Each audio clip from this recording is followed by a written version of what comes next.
Hello friends, welcome back in next video lecture. Standard 8 ધોરણ 8ના આજના video લેક્ચરમાં વિદ્યાર્થી મિત્રો આપણે ફ્રેમ ક્વેશ્ચનના ટોપિક ઉપર આજના વિડિયો લેક્ચરમાં આપણે ચર્ચા કરવાની છે.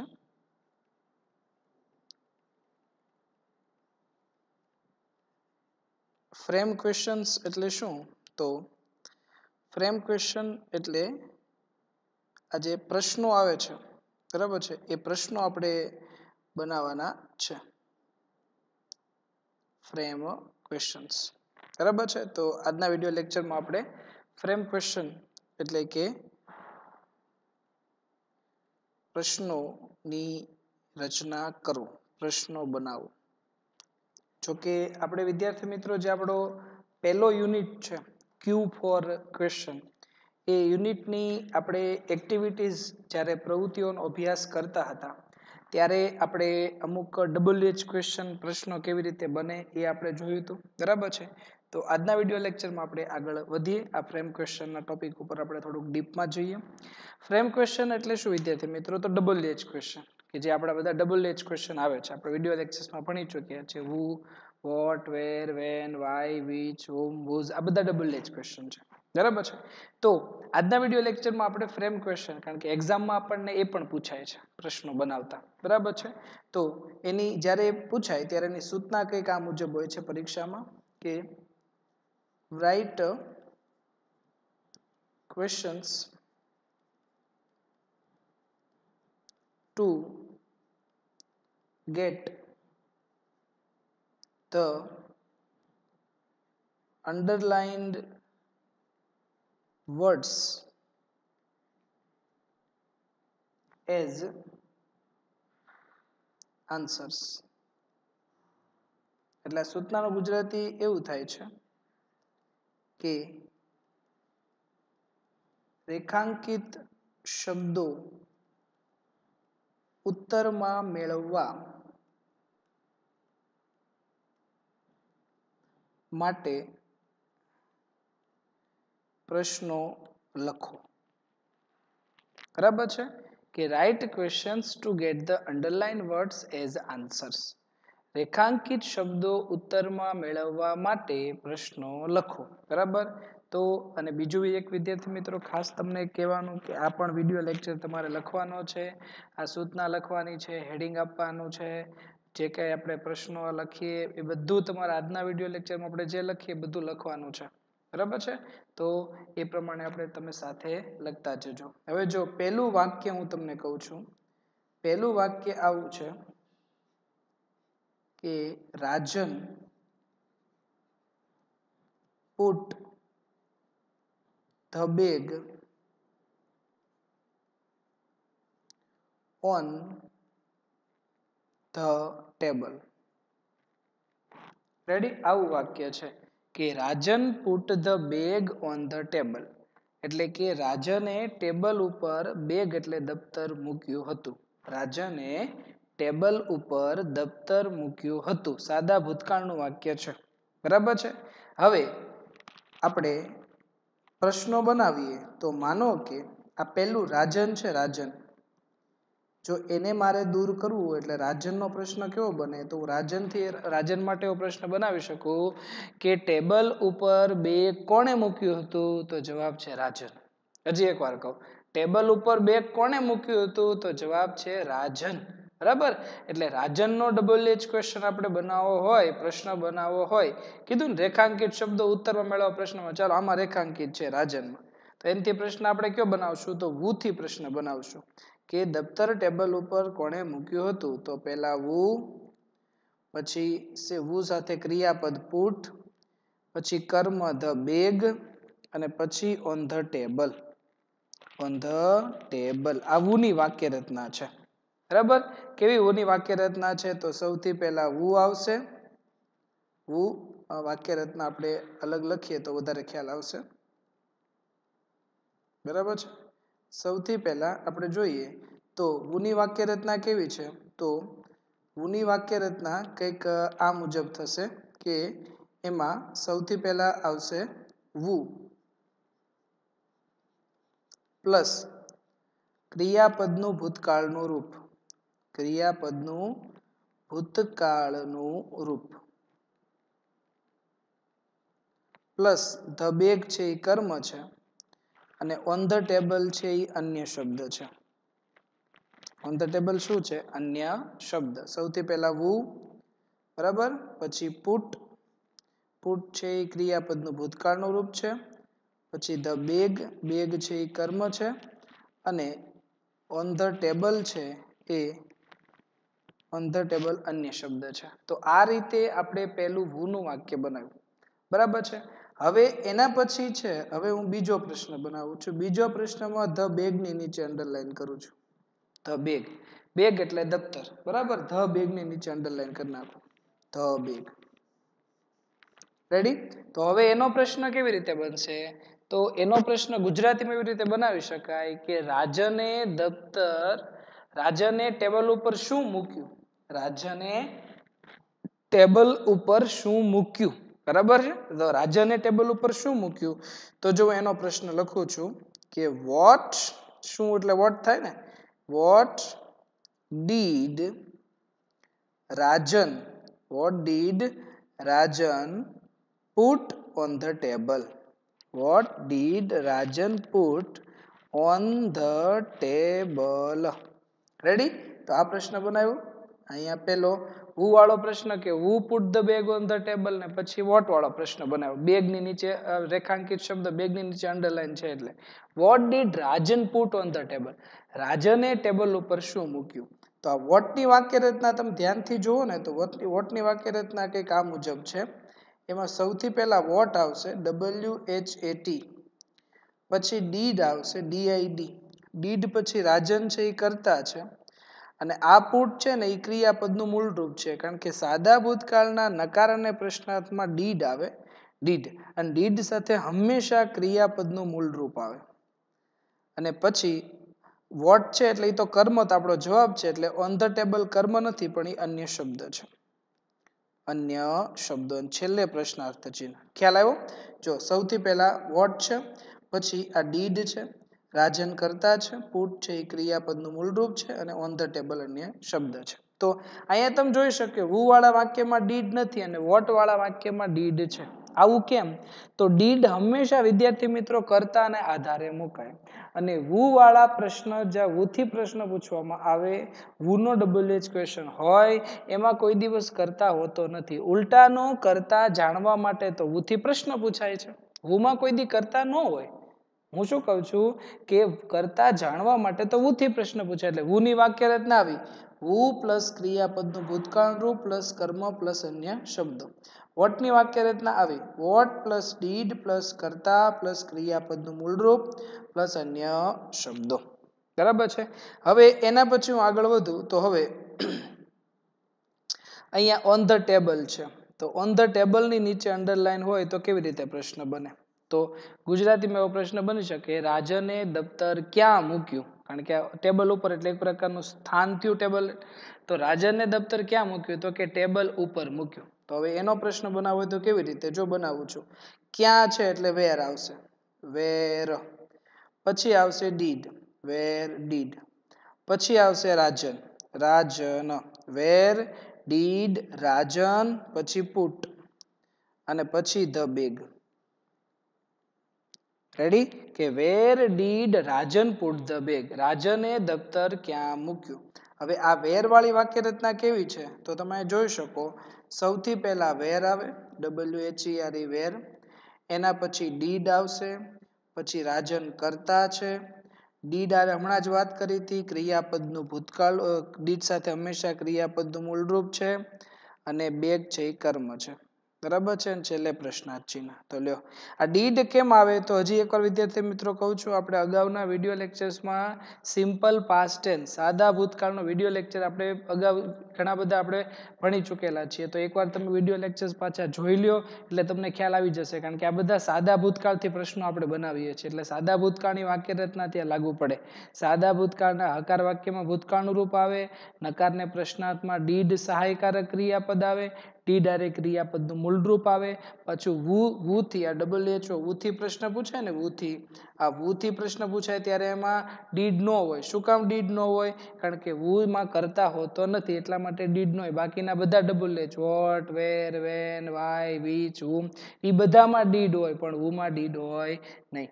બરાબર છે ને? આ બધું તમારે લખવાનું છે. બરાબર? એટલે વિડીયો પોઝ કરીને તમારે લખી નાખજો. હવે એના પછીનું નેક્સ્ટ સેન્ટેન્સ બીજું વાક્ય હવે હું કરાવું છું. બરાબર? એના પછી હવે સેકન્ડ સેન્ટેન્સ બીજું સેન્ટેન્સ આપણે કરીએ. Mohan came to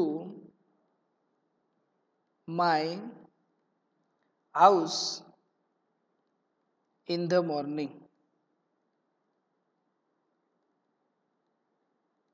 Mohan came to my house in the morning. તો આનું ગુજરાતી શું થાય? તો આનું ગુજરાતી એવું થાય, મોહન સવારમાં મારા ઘરે આવ્યો હતો.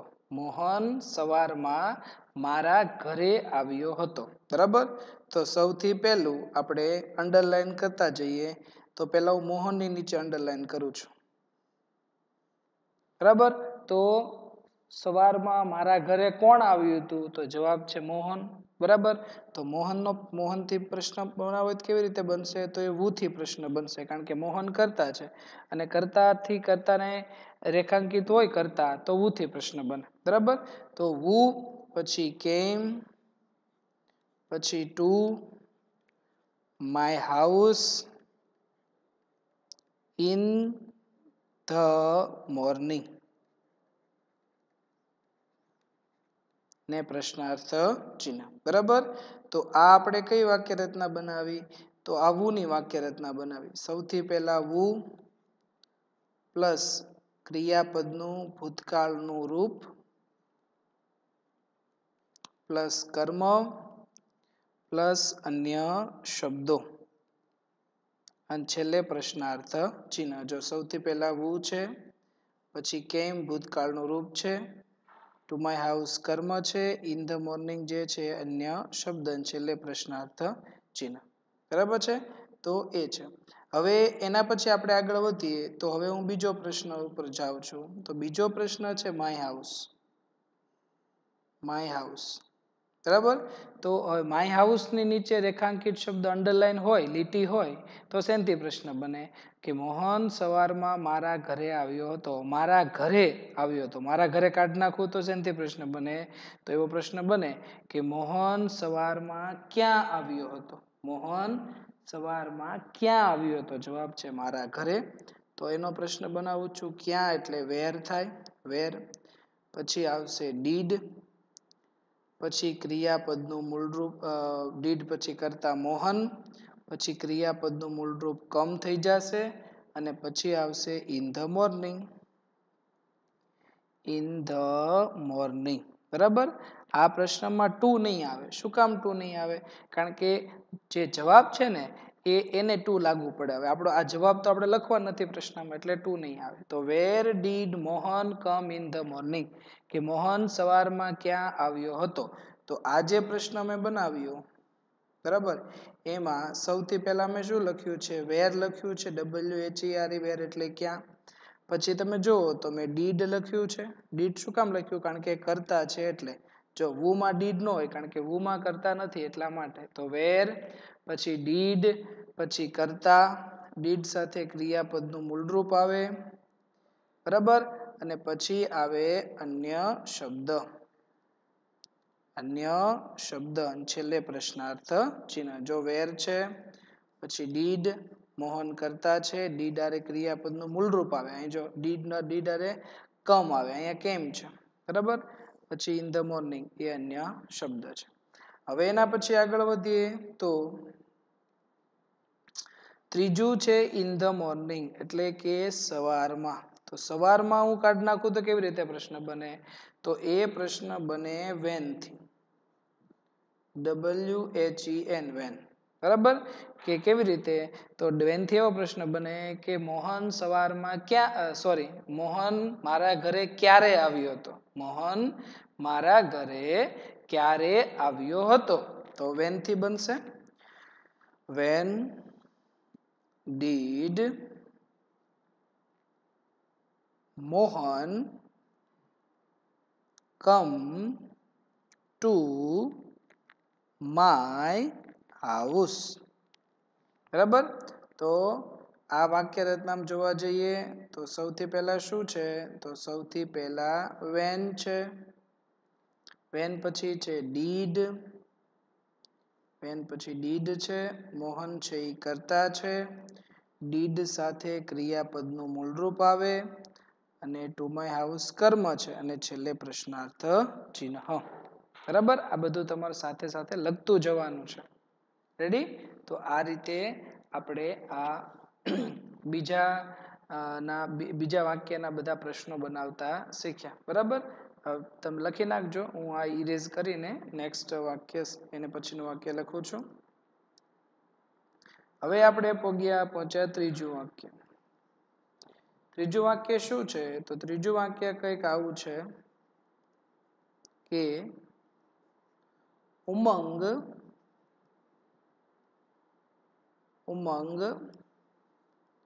bought the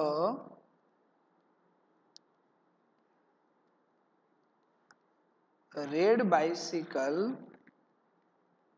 yesterday. બરાબર. આવું વાક્ય છે કે ઉમંગે ગઈકાલે લાલ સાયકલ ખરીદી હતી. ઉમંગ બોટ એટલે ખરીદવું, રેડ એટલે લાલ, બાઇસિકલ એટલે સાયકલ અને યસ્ટરડે એટલે ગઈકાલે. ઉમંગે ગઈકાલે લાલ સાયકલ ખરીદી હતી. હવે આના આપણે પ્રશ્નો બનાવીએ તો સૌથી પહેલા હું ઉમંગની નીચે અંડરલાઈન કરું છું. બરાબર. એ તો હવે તમને ખ્યાલ આવી ગયો હશે કે ઉમંગની નીચે અંડરલાઈન કરવું એટલે વુ થી પ્રશ્ન બને. તો સૌથી પહેલો પ્રશ્ન બનાવું છું કે વુ bought the red bicycle yesterday. કે ગઈકાલે લાલ સાયકલ કોણે ખરીદી હતી? who bought the red bicycle yesterday. બરાબર છે. તો આ વાક્ય રચના મુજબ આપણે જોવા જઈએ તો આ વાક્ય રચનામાં સૌથી પહેલા મેં શું લખ્યું છે તો સૌથી પહેલા છે who પ્લસ બોટ છે એ ક્રિયાપદનું ભૂતકાળનું રૂપ છે. પછી રેડ બાઇસિકલ કર્મ છે અને યસ્ટરડે શું છે? અન્ય શબ્દ અને પ્રશ્નાર્થ ચિહ્ન. બરાબર છે. તો એ છે. હવે એના પછી આગળ વધું તો ખાલી બાઇસિકલ એટલે કે રેડ બાઇસિકલ આખું લઈ લઉં છું. Red bicycle. બરાબર છે. લાલ સાયકલ. તો હવે શું પ્રશ્ન બનશે કે મોહને ગઈકાલે શું ખરીદ્યું હતું? તો કે લાલ સાયકલ ખરીદી હતી. બરાબર. તો એનો જવાબ એનો પ્રશ્ન બનાવું છું કે વોટ પછી ડીડ ઉમંગ સોરી મોહન નહીં પણ ઉમંગ કે what did Umang buy BUY what did Umang buy yesterday. ઉમંગે ગઈકાલે શું ખરીદ્યું હતું? What did Umang buy yesterday. તો જવાબ છે રેડ સાયકલ જે અંડરલાઈન છે. બરાબર.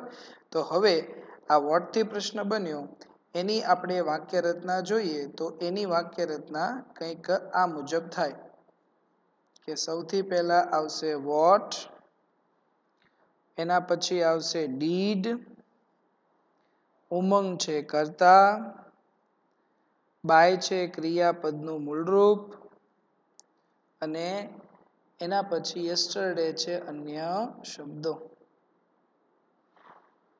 રેડી. હવે એના પછી આપણે આગળ વધીએ તો હવે યસ્ટરડે છે ગઈકાલે. તો ગઈકાલે શું છે? સમય છે કે ઉમંગે લાલ સાયકલ ક્યારે ખરીદી હતી? તો જવાબ છે ગઈકાલે.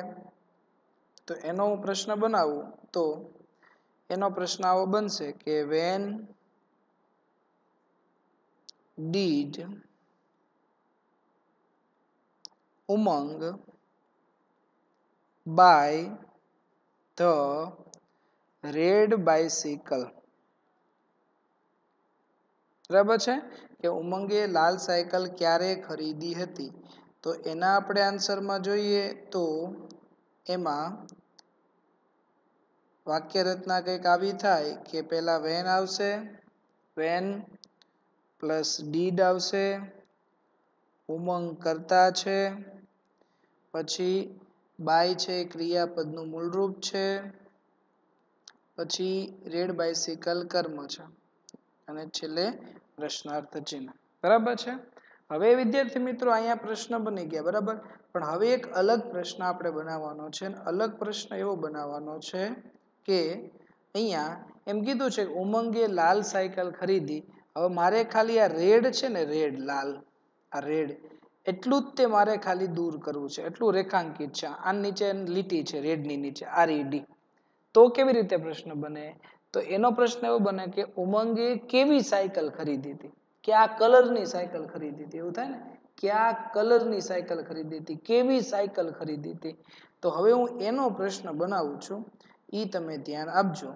બરાબર પ્રશ્ન કંઈક આવો બનશે કે સૌથી પહેલા આવશે વિચ જો કીધું ને કેવી સાયકલ એટલે વિચ થી પ્રશ્ન બનશે WHICH વિચ બરાબર વિચ એટલે કેવી આપણે કીધું ને કેવી સાયકલ એમ એટલે which bicycle did Umang buy yesterday